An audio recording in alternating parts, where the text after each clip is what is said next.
हुकूमतें सुकड़कर दारुल हुकूमतों तक महदूद हो गई। आवाम को 2 वक्त की रोटी के लाले पड़ गए। कई मुमालिक को अपनी हैसियत बरकरार रखने के खतरे का सामना है, लेकिन आप देखें वहीं सेहूनी मैगजीन फखरिया कहता है कि एवरीथिंग इज अंडर कंट्रोल। ये बात अक्लमंदों के कान खड़े कर देने के लिए काफी है। कोरोना वायरस के जरिए जिस जाल को बिछाया गया है वो बिल्कुल तवक्कुआत के ऐन मुताबिक पूरा हो रहा है। इसीलिए सेहूनी मैगजीन फखरिया कहता है कि सब कुछ तयशुदा मंसूबे के मुताबिक उनके कंट्रोल में है। Number 2, big government. इससे मुराद आलमी हुकूमत है। इस बड़ी हुकूमत को सेहूनी दाना बुजुर्गों की खुफिया दस्तावेजात द इल्यूमिनाटी प्रोटोकॉल्स में सुपर गवर्नमेंट के नाम से बार बार बयान किया गया है। इसकी तफसीलात भी बयान की गई हैं, जिसके मुताबिक पूरी दुनिया की एक ही आलमी सुपर गवर्नमेंट बनाई जाएगी, जिसका हुक्मरान फिरौन और नमरूद की तरह पूरी दुनिया पर अपने मसीहा के जरिए हुक्मरानी करेगा। यहाँ ये बताना भी जरूरी समझूंगी कि इनकी आलमी हुकूमत बन चुकी है। ये अक़वाम मुत्तहिदा है, सिर्फ इसका ऐलान नहीं किया गया। इनका मंसूबा ये है कि मुस्तकबिल में किसी भी वक्त दुनिया में क्राइसिस पैदा करके अक़वाम मुत्तहिदा को एक आलमी सुपर हुकूमत में तब्दील कर दिया जाएगा। अक़वाम मुत्तहिदा के जो भी इदारे होंगे उन्हें विज़ारतों में तब्दील करके उसे आलमी सुपर गवर्नमेंट करार दे दिया जाएगा और इस हुकूमत की भागदौड़ यहूदी उल नस्ल ऐसे शख्स के हाथ दी जाएगी जो दज्जाल के लिए हेकले सुलेमानी तामीर करेगा और यहूदियों को छोड़कर बाकी पूरी दुनिया की अक़वाम को अपना गुलाम बना लेगा। मौजूदा दौर में आ जाएं। बरतानवी वज़ीर आज़म से लेकर बहुत से आलमी रहनुमाओं ने अब खुलकर कहना शुरू कर दिया है कि एक आलमी हुकूमत बननी चाहिए। ये सब उसी आलमी सुपर गवर्नमेंट बनाने की राह हमवार कर रहे हैं। अगर अक़वाम मुत्तहिदा का कोई ऐसा हुक्मरान बन जाए जो वैक्सीन देने का ऐलान कर दे तो दुनिया का कौन सा मुल्क होगा जो उसकी हुक्मरानी तस्लीम ना करे। लिबर्टी का मतलब है आजादी। यहाँ आजादी से मुराद दुनिया को जो आजादी हासिल है उसका कंट्रोल उस खुफिया हाथ के पास है जो इकोनॉमिस्ट ने बतौर अलामत अपने कवर फोटो पर नुमाया किया है। ये वो खुफिया हाथ है जो पर्दे में रहकर पूरी दुनिया को चलाता है। आप इस हाथ को सेहूनियों के 13 खुफिया खानदान समझें जो पूरी दुनिया की मईशत, ज़रात, मीडिया, हुकूमत, अलगर्ज हर चीज की बागडोर संभालते हैं। वर्ल्ड बैंक हो या IMF, ये तमाम इदारे इनके फंड से चलते हैं। अक़वाम मुत्तहिदा का खर्चा पानी यही देते हैं। अक़वाम मुत्तहिदा के तमाम बड़े इदारों के सरबराहान इनके अपने लोग और यहूदी उन नस्ल हैं। अक़वाम मुत्तहिदा को आप इनके घर की लौंडी समझे। IMF और वर्ल्ड बैंक जैसे इदारे दर हकीकत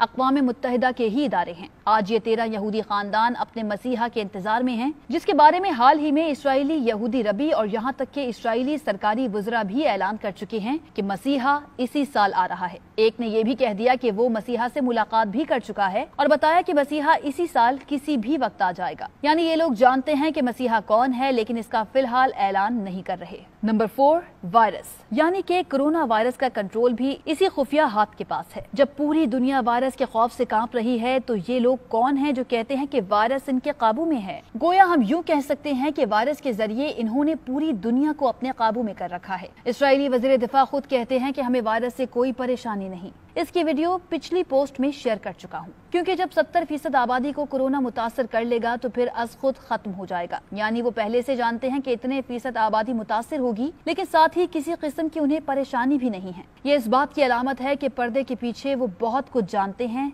इसीलिए बिल्कुल मुतमईन हैं। इसीलिए न लॉकडाउन करते हैं, ना ही इन्हें कोई परेशानी है, बल्कि ऐलानिया कहते हैं कि वायरस इनके काबू में है। Number 5, the air without winter. इसको अगर डीकोड करें तो इसका मतलब होगा कि इस साल दुनिया को मौसमी सरमा घरों में कैद रहकर गुजारनी पड़ सकती है। याद रहे इस वक्त साल का चौथा महीना अप्रैल चल रहा है, लेकिन इन्होंने ऐलान कर दिया है कि इस साल मौसमी सरमा नहीं होगा। यानी दुनिया मौसमी सरमा के मजे इस साल नहीं ले सकेगा। यहाँ ये बताना जरूरी समझूंगी कि कोरोना वायरस पर बनी फिल्म कंटेजन में भी एक डायलॉग बिल्कुल ऐसा ही सुनने को मिलता है। एक लड़की वैक्सीन की अदम दस्तयाबी पर उकताते हुए कहती है कि इस साल मेरा मौसमी सरमा बर्बाद हो जाएगा क्योंकि मुझे घर में कैद रहकर गुजारना होगा। इकोनॉमिस्ट मैगजीन, कंटेजन फिल्म और मौजूदा सूरत हाल का आपस में बहुत गहरा ताल्लुक है। अगर हालात बिल्कुल इस फिल्म जैसे ही चलते हैं तो फिर आपको वक्त से पहले होशियार रहकर तैयारी करनी होगी। अगर लॉकडाउन मजीद चंद माह चलता है तो हर मुल्क के पास खाने पीने की अशिया की किल्लत हो जाएगी, डाके पड़ना शुरू हो जाएंगे। इस दफा लोग पैसे नहीं बल्कि रोटी और राशन छीनने के लिए एक दूसरे पर बंदूक चलाएंगे। इस फिल्म में बिल्कुल ऐसे ही मनाजिर देखने को मिलते हैं।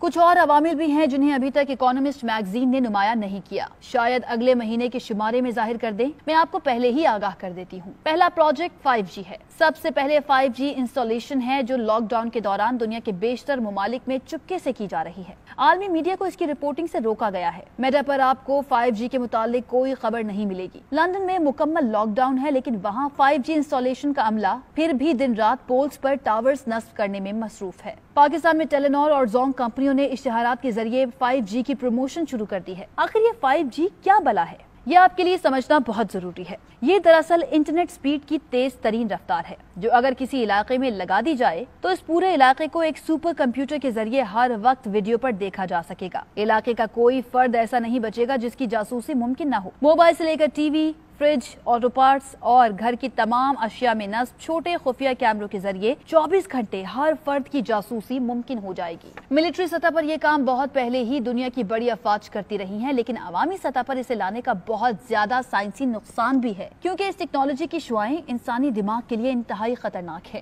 ماہرین کے مطابق 5G سگنلز میں رہنے والا انسان ایسا ہوگا جیسے اس کا دماغ مائکرو اوون میں پڑا ہوا ہے۔ یہ انسان کو مختلف ذہنی بیماریوں کا شکار کر دے گا، لیکن خفیہ ہاتھ کو اس کی پرواہ نہیں کہ انسانوں کے دماغ پر کیا بیتتی ہے۔ انہیں صرف پوری دنیا کو ڈیجیٹلائز کرنا ہے، اور اس مقصد کے لیے لاکھوں انسانوں کو مارنا پڑتا ہے تو وہ اس سے بھی دریغ نہیں کریں گے۔ دوسرا پروجیکٹ نینو چپ بذریعہ ویکسین۔ حال ہی میں ایک آرٹیکل پڑھا جس میں بل گیٹس نے $1 بلین کی سرمایہ کاری کرنے کا اعلان کیا۔ یہ اعلان پوری دنیا کو ڈیجیٹلائز کرنے کے متعلق تھا۔ سوال یہ ہے کہ پوری دنیا کو ڈیجیٹلائز کیسے کیا جائے گا؟ اس کا جواب ہے 5G اور نینو چپ سے۔ دیکھیں، 5G کے ٹاورز بظاہر تو آپ کو انٹرنیٹ کی تیز سپیڈ دینے کے لیے ہوں گے، لیکن ان کا اصل خفیہ مقصد انسانوں میں لگی نینو چپ میں جمع ہونے والا ڈیٹا کسی خفیہ جگہ جمع کرنا ہوگا۔ وہ خفیہ ہاتھ جسے آپ اکانومسٹ میگزین پر دیکھ سکتے ہیں، پوری دنیا کے انسانوں کے دماغوں میں پیدا ہونے والی سوچ کو کسی نامعلوم جگہ پر اپنے سپر کمپیوٹر کے ذریعے دیکھے گا۔ اب اس سارے منظر عام کو اگر مختصر بیان کیا جائے تو یہ کچھ ایسا ہوگا کہ خفیہ ہاتھ کامیاب ہو رہا ہے، ہر چیز طے شدہ منصوبے کے مطابق ان کے کنٹرول میں ہے۔ کورونا وائرس سے دنیا کو لاک ڈاؤن کروا کے وہ اپنے منصوبے میں کامیاب ہو رہے ہیں۔ ساتھ ہی انہوں نے چپکے سے 5G انسٹالیشن شروع کر دی ہے، اور بل گیٹس نے نینو چپس کی شروعات کے لیے اقوام متحدہ سے $1 بلین کا معاہدہ بھی کر لیا ہے۔ اس معاہدے میں ویکسین بنے گی، اور اسی ویکسین کے اندر اتنی چھوٹی نینو چپ ہوگی جو انسان کو دوربین سے ہی نظر آ سکتی ہے۔ وہ دنیا کے ہر انسان کو دی جائے گی۔ کنٹیجن فلم میں جو ویکسین سب کو دی جاتی ہے وہ ناک میں ڈالی جاتی ہے، اور ساتھ ہی ایک ڈیجیٹل کڑا ہاتھ میں پہنا دیا جاتا ہے جس سے ان کو کسی خفیہ جگہ سے مانیٹر کیا جا سکتا ہے۔ واقفان حال کا کہنا ہے کہ مبینہ طور پر بل گیٹس بھی اقوام متحدہ کو چلانے والے خفیہ ہاتھ کے ساتھ مل کر ایسی ہی ویکسین بنائیں گے جو ناک یا منہ میں ڈالی جائے گی، اور اسی کے ذریعے نینو چپ بھی ہر انسان کے جسم میں داخل ہو جائے گی۔ چونکہ چپ انتہائی چھوٹی ہے اور کسی بھی ویکسین کے ذریعے جسم میں ڈالی جا سکتی ہے، لہٰذا کسی انسان کو پتہ ہی نہیں چلے گا کہ وہ چپ زدہ ہو چکا ہے۔ اب سوال یہ بھی ہے کہ کیا دجال کی دنیا بننے جا رہی ہے؟ جو پہلے سے اس فتنے سے آگاہ ہوگا وہی اس سے بچ پائے گا، اور دجال کے فتنے سے صرف وہی بچیں گے جو مومنین ہوں گے۔ اس لیے ہمارے لیے بطور مسلمان یہ بہت ضروری ہے کہ اللہ اور اس کے رسول کے دیے گئے پیغام پر پوری طرح عمل پیرا ہوں، اور دنیا میں ہونے والی دجالی سازشوں کا مقابلہ اپنے ایمان اور شعور کے ذریعے کریں۔